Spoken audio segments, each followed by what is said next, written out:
Good day, everyone. Today, I'm going to discuss my case study about titled Assessing the Impact of BFP Modernization Program, a comparison of pre- and post-modernization performance. So, primarily, introducing the program itself, the BFP Modernization Act was signed on 2021. So the purpose of the program was modernization was launched to address the gaps in the Philippines fire safety. So it is basically to address the need or the existing need of the BFP to optimize its services to the community. So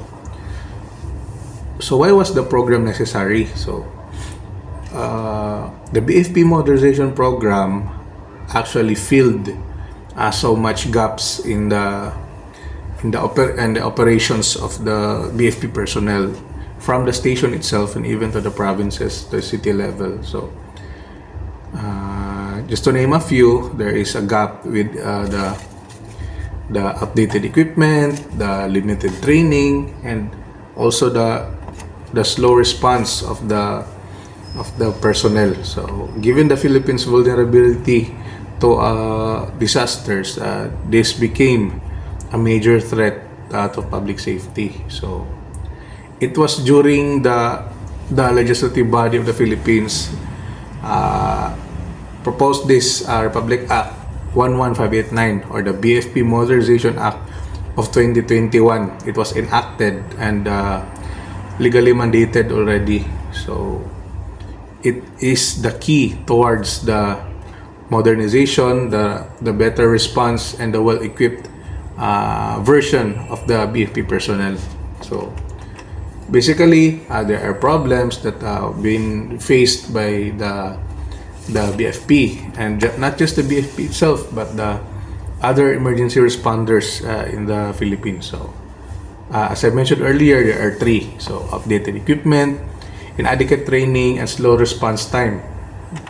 So it has been always a challenge ever since, especially in the early 2000s, or early before 2010 and even 2010, 2015. So the methodology of this case study was basically a quantitative research. So data was collected to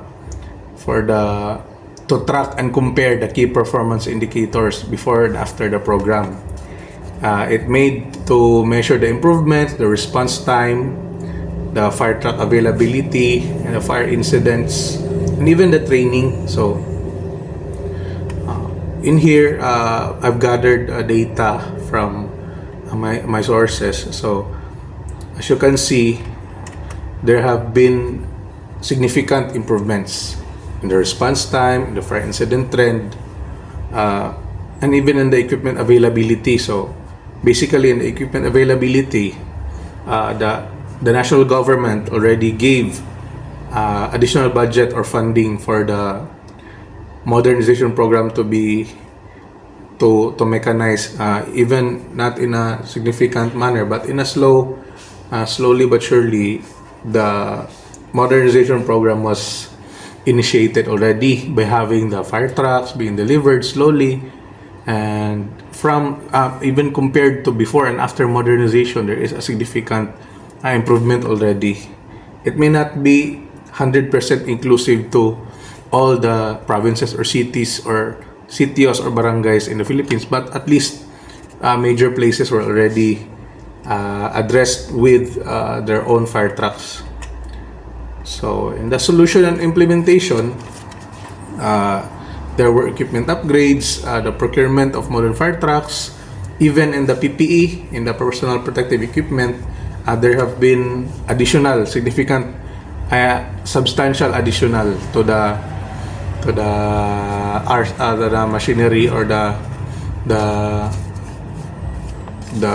belongings or the logistics of each respective fire stations. So others have engaged into trainings, more personnel have been engaged into trainings, additional quota, especially in the quota. So more FO1 are being hired, Fire Officer 1 being hired, more opportunities, and even capacity buildings to the organic or the on-duty personnel. So even in the technology integration, we've partnered, the BFP have partnered with other agencies such as weather monitoring agencies to improve the response time, the hazard analysis of the BFP. So the phases of implementation in 2018-19, and it focused on the fire truck procurement. So in 2020-21, it is the pandemic season, but there are still performed construction of new fire stations and even integrated additional technology while the COVID and pandemic happened. So it never stopped. It never stopped. So in phase 3, there have been continued training and expansion of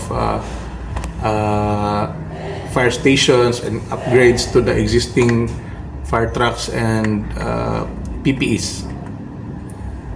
So the outcomes, there have been improvement in the response time. As you can see in the statistic, from 10 to 15 minutes, it went down to 5 to 7 minutes.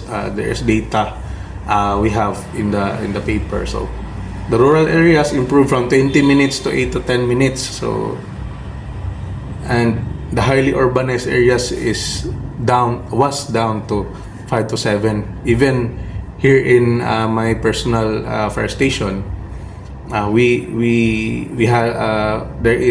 follow this mandate that below 7 minutes we need to be there in our area of responsibility response. So I guess the road access in partnership with the LGU or the national also gave a significant impact, since there are unreachable areas, but the road development also had a significant impact. So firefighting success rates, the BFP have improved their response techniques, developed high-end, high-quality, high-end emergency response techniques due to the training. So there is a significant improvement. And also in the public perceptions, the visibility of the BFP in the social media and even in the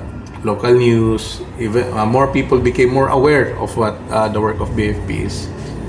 So there are also challenges and learning. So even though there are budget limitations, there have been collaborations with the private partners and local governments. So there is somehow a silver lining when it comes to the budget limitations of BFP, since we have our even volunteers really have a significant impact, especially when it comes to emergency response.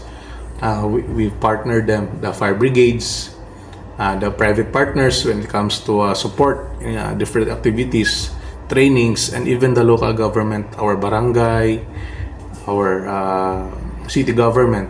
So the training gaps, it was addressed by investing in training. So many of our personnel already cross-trained to other agencies such as Coast Guard for sea, ocean or swimming expertise, even in the police or in the army for the explosives.